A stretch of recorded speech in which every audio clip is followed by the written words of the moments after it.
नमस्कार, one India Hindi में आपका स्वागत है और मैं हूं आपके साथ विवेक। उत्तराखंड में विधानसभा चुनाव को लेकर केजरीवाल पूरी तरह से एक्टिव नजर आ रहे हैं। दिल्ली के मॉडल को लेकर वो सभी चुनावी राज्यों में प्रचार प्रसार कर रहे हैं। इन सब के बीच आज केजरीवाल ने उत्तराखंड की जनता से कई बड़े वादे किए, जिनमें 24 घंटे बिजली, बेरोजगारी भत्ता समेत करीब 10 वादे शामिल हैं। आइए सुनाते हैं आपको केजरीवाल ने क्या 10 बड़े वादे किए। तो सबसे पहले मैं आपको संक्षेप में आम आदमी पार्टी का एजेंडा क्या है वो आपके सामने रखूंगा। उसके बाद दूसरी बातें 10 पॉइंट एजेंडा में आपके समक्ष रख रहा हूं। ये आप कह सकते हो कि हमारा मैनिफेस्टो का सारांश है। डिटेल्ड मैनिफेस्टो कर्नल साहब वगैरह 1-2 दिन बाद रिलीज करेंगे, लेकिन मैं सारांश मेन एजेंडा आम आदमी पार्टी का उत्तराखंड चुनाव में और आने वाले 5 साल के लिए आम आदमी पार्टी का मेन एजेंडा 10 पॉइंट एजेंडा है। सबसे पहला, हम भ्रष्टाचार खत्म करेंगे और केवल आम आदमी पार्टी कर सकती है, दूसरी पार्टियां नहीं कर सकती। उनको करना भी नहीं आता और उनकी नीयत भी खराब है। आम आदमी पार्टी वालों की नीयत साफ है, हमने करके दिखाया है। दिल्ली के अंदर 7 साल में हमने भ्रष्टाचार खत्म किया है। पहले लोगों को दर दर की ठोकरें खानी पड़ती थी, सरकारी दफ्तरों में जाते थे काम कराने के लिए। अब ऐसा नहीं है, अब घर बैठे सारे काम होते हैं, लोगों के काम घर में किए जाते हैं। बड़े लेवल का भ्रष्टाचार था वो खत्म किया हमने। जीरो टॉलरेंस है करप्शन के प्रति। आज सबसे बड़ा नासूर उत्तराखंड में भ्रष्टाचार है, चाहे वो बीजेपी की कांग्रेस हो, चाहे कांग्रेस को बीजेपी की हो, चाहे कांग्रेस की हो। सब नेताओं ने मिलकर उत्तराखंड को लूटा है। भ्रष्टाचार को खत्म करेंगे। बिजली दूसरा मुद्दा है। हमने दिल्ली में बिजली ठीक की, 24 घंटे बिजली की। पहले खूब पावर कट लगते थे, उत्तराखंड में भी हम बिजली ठीक करेंगे। यहाँ भी बहुत पावर कट लगते हैं, हालांकि उत्तराखंड बिजली बनाने वाला प्रदेश है। दिल्ली में बिजली बनती नहीं है, बाहर से खरीदते हैं। उसके बावजूद दिल्ली के अंदर 24 घंटे बिजली है। उत्तराखंड में भी 24 घंटे बिजली करेंगे और मुफ्त बिजली करेंगे जैसे दिल्ली में हमने की। तीसरा है रोजगार। दिल्ली में पिछले कुछ वर्षों में हमने 10 लाख बच्चों के लिए रोजगार मुहैया कराए हैं। हमें करना भी आता है और हमारी नीयत भी है। आज सबसे बड़ा समस्या उत्तराखंड के अंदर बेरोजगारी की है। एक है सरकारी नौकरियां, जिसमें बहुत ज़्यादा भ्रष्टाचार है। पैसे के बिना, रिश्वत के बिना सरकारी नौकरी मिलती नहीं है। या तो आप मंत्री या एमएलए के दोस्त या रिश्तेदार होने चाहिए, या पैसे होने चाहिए रिश्वत देने के लिए। इसे ख़त्म करेंगे। हर उत्तराखंड के बच्चे को हर सरकारी नौकरी के ऊपर उसको बराबर का अवसर मिलेगा। बिना रिश्वत के और बिना सिफारिश के नौकरियां मिलेगी। और प्राइवेट सेक्टर के अंदर बहुत बड़े स्तर के ऊपर नौकरियां तैयार की जा सकती है। जैसे दिल्ली के अंदर हमने 10 लाख बच्चों को नौकरियां दी हैं, उत्तराखंड में भी हम नौकरी देंगे। और जब तक नौकरी नहीं मिलती 5,000 रुपये का बेरोजगारी भत्ता होगा। महिलाओं के लिए हर महिला को 1,000 रुपये, 18 साल से ऊपर की हर महिला को उसकी ज़रूरतों के लिए, महंगाई बहुत बढ़ गई है, 1,000 रुपये हर महिला के अकाउंट में हर महीने डाला जाएगा। स्कूल शिक्षा, आज पूरे देश क्या पूरी दुनिया मानती है कि दिल्ली के अंदर शिक्षा क्रांति हुई है। सरकारी स्कूलों को शानदार कर दिया। अब गरीबों के और अमीरों के बच्चों को एक जैसी शिक्षा मिलती है। एक ही डेस्क पे अफसर के बच्चे, जज के बच्चे और एक रिक्शे वाले के बच्चे एक ही साथ बैठ के पढ़ते हैं। उत्तराखंड के अंदर आज सरकारी स्कूलों का बहुत बुरा हाल है, बहुत खंडर बने पड़े हैं सरकारी स्कूल। गरीबों के बच्चों को शिक्षा नहीं मिल रही है, गरीबों के बच्चे गरीब रह जाते हैं। तो उनके यहाँ पे उत्तराखंड में भी स्कूल अच्छे करेंगे। हमें करने आते हैं और हमें ही करने आते हैं और किसी पार्टी को नहीं करने आते। अगर किसी को जो भी चाहते हैं उत्तराखंड के स्कूल अच्छे हों, केवल और केवल आम आदमी पार्टी को करने आते हैं, बाकी किसी को नहीं करने आते। उनकी नीयत भी खराब है। तो जैसे दिल्ली में स्कूल अच्छे करे वैसे यहाँ भी करेंगे और शिक्षा सबके लिए मुफ्त होगी।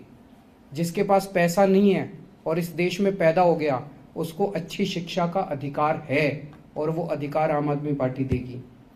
अस्पताल, दिल्ली के कोने कोने में, गली गली में हमने मोहल्ला क्लिनिक खोले हैं। आज उत्तराखंड में इतने सालों के बाद भी पहाड़ों के गांव में, किसी भी गांव के अंदर कोई स्वास्थ्य सेवा नहीं है। वो डंडी कंडी का सिस्टम जिसमें 1-4 लोग अपने कंधे पे बिठा के और लोगों को दूर दूर तक चलना पड़ता है अस्पताल ले जाने के लिए, ये सिस्टम खत्म होगा। हर गांव के अंदर केवल और केवल मोहल्ला क्लिनिक का मॉडल है जो कि गांव-गांव के अंदर इम्प्लीमेंट किया जा सकता है, जिसके ज़रिए फ्री इलाज सबका मुहैया कराया जाएगा। दिल्ली के अंदर शानदार सरकारी अस्पताल बनाए हैं हमने।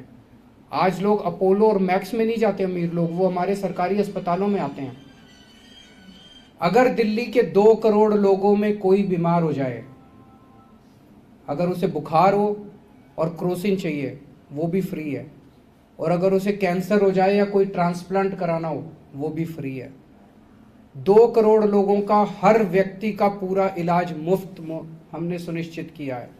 उत्तराखंड वासियों का भी हर व्यक्ति का इलाज, मुफ्त इलाज सुनिश्चित करेंगे। और अच्छा इलाज, मुफ्त का मतलब ये नहीं खराब होगा। सड़कें ठीक करेंगे। आज जगह जगह सड़कें टूटी पड़ी हैं और सड़कों के अंदर इतना भ्रष्टाचार है। मैं देखता हूँ सोशल मीडिया के अंदर लोग गांव-गांव के अंदर, ये सड़क 10 दिन पहले बनी जी और आज टूट गई। क्यों टूट गई? उस ठेकेदार ने कौन से मंत्री को पैसे दिए, किस एमएलए को पैसे दिए, किस अफसर को पैसे दिए? सड़कें बनती है, टूट क्यों जाती है?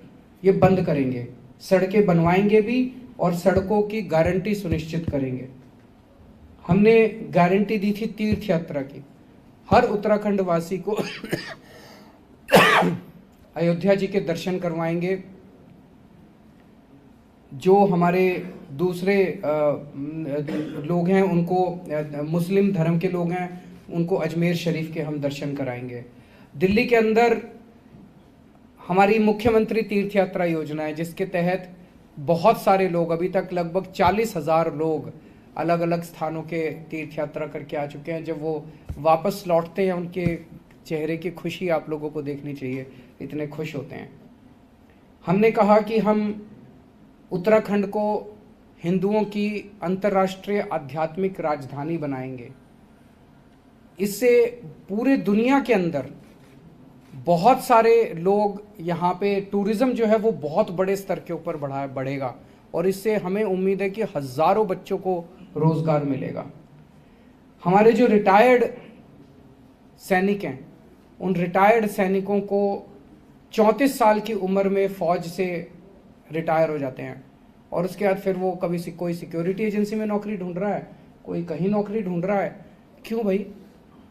17 साल जब वो फौज में रहते हैं, उनको इतना एक्सपीरियंस होता है। मैं कर्नल साहब से डिस्कस कर रहा था, उनको मेडिकल का भी एक्सपीरियंस होता है, इंजीनियरिंग का भी एक्सपीरियंस होता है, उनको तरह तरह का। वो फौज से निकलने के बाद देश के प्रति लॉयल होते हैं, अनुशासित होते हैं, डिसिप्लिन्ड होते हैं, मेहनती होते हैं। इतना बड़ा रिसोर्स देश का खराब होता है। तो हमने तय किया है उन लोगों को सरकारी नौकरी, सबको जो भी रिटायर होकर आते हैं उत्तराखंड वासी, उनको सरकारी नौकरी दी जाएगी। और ये सरकार उन पे एहसान नहीं कर रही है। हमें लगता है ये सरकार का बहुत बड़ा एसेट है जो खराब हो रहा है। उनको उत्तराखंड के नवनिर्माण में इस्तेमाल करेंगे। और दिल्ली में जैसे हमने किया, दिल्ली में हम, दिल्ली के रहने वाला कोई भी सैनिक अगर बॉर्डर पे शहीद होता है, या दिल्ली पुलिस का कोई भी जवान अगर शहीद होता है ऑपरेशन में, उसको 1 करोड़ रुपए की सम्मान राशि दी जाती है। उत्तराखंड का भी रहने वाला कोई भी सैनिक अगर शहीद होता है तो उनको भी हम, फौजी या पुलिस वाला ऑपरेशन में शहीद होता है तो उनको भी हम 1-1 करोड़ की वो देंगे। एक मेरे से रह गया था, तीर्थ यात्रा में मैंने अयोध्या बोला, मैंने अजमेर शरीफ बोला। हमारे सिख धर्म के लोगों के लिए दिल्ली में भी हमने किया, करतारपुर साहब भी हम उनको दर्शन कराने ले जाएंगे। और रिटायर्ड सैनिक जब मैं बोल रहा हूँ, इसमें पैरामिलिट्री फोर्सेस भी आती हैं, इसमें उत्तराखंड पुलिस के जवान भी आते हैं, वो सब आते हैं। ये मोटे मोटे तौर पे मैंने 10-11 पॉइंट बताए हैं। इसके अलावा भी और बहुत सारे हैं जो कि कर्नल साहब, आप लोगों के उत्तराखंड के जो भी इश्यूज़ हैं, कर्नल साहब आपको डिटेल्ड मैनिफेस्टो जब जारी करेंगे तो बताएंगे। ये सारी चीज़ें मिला के हम शिक्षा फ्री करेंगे। आज एक आदमी अगर अपने, उसके 3 बच्चे हैं, प्राइवेट स्कूल में भेजता है तो कम से कम एक बच्चे का 3,000 रुपये महीने का तो खर्चा आ ही जाता है। सो उसके 9,000 रुपये बचेंगे। मैं इस साल दिल्ली में आपको जान के ताज्जुब होगा, 2.5 लाख बच्चों ने अपने प्राइवेट स्कूल से नाम कटा के सरकारी स्कूल में भर्ती कराया, और बड़े बड़े अमीरों के बच्चों ने प्राइवेट स्कूल से नाम कटा के सरकारी स्कूल में भर्ती कराया, 2.5 लाख बच्चों ने। तो लगभग 10,000 रुपये महीना तो इसी के बच गए। उसके बाद हम बिजली फ्री करेंगे, हर एक का इलाज मुफ्त करेंगे। ये सारी चीज़ें मिला के मैं देख रहा था, कम से कम हर परिवार को हर साल 2 लाख रुपए का फ़ायदा होगा, कम से कम, इससे ज़्यादा ही होगा, 2 लाख रुपए का फ़ायदा।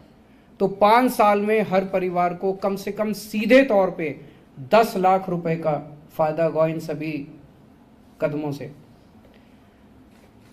ये सब चीज़ें ऐसी हैं जो हमने दिल्ली में करके दिखाई हैं। मैं हवा में बात नहीं कर रहा, ये हमने सब किया है, दिल्ली के अंदर किया है, और हम ही कर सकते हैं। इस देश के अंदर केवल और केवल हमने ही किया है, और किसी पार्टी ने नहीं किया, केवल हम ही कर सकते हैं।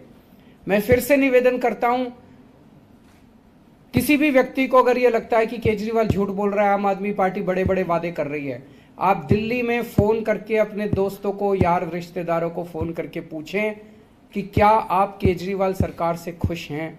अगर वो कहे नहीं खुश हैं, मुझे उत्तराखंड में वोट मत देना। ये बहुत बड़ी बात है, किसी पार्टी के अंदर इतनी हिम्मत नहीं है कि ये बोल सके। केजरीवाल ने कहा है कि दिल्ली में शिक्षा का स्तर बढ़ा है और इस साल 2.5 लाख बच्चों ने प्राइवेट स्कूलों से नाम कटाकर सरकारी स्कूलों में बच्चों को दाखिला दिलाया है। उन्होंने कहा कि राज्य में पिछले 20 साल में कांग्रेस और बीजेपी ने राज्य के लिए क्या किया। केजरीवाल ने कहा कि दिल्ली में आपकी सरकार पिछले 7 साल से है और वहां पर विकास हुआ है। बता दें कि केजरीवाल लगातार चुनावी राज्यों में जनता को गारंटी दे रहे हैं और बड़े बड़े वादे कर रहे हैं। फिलहाल इस वीडियो में इतना ही। नमस्कार।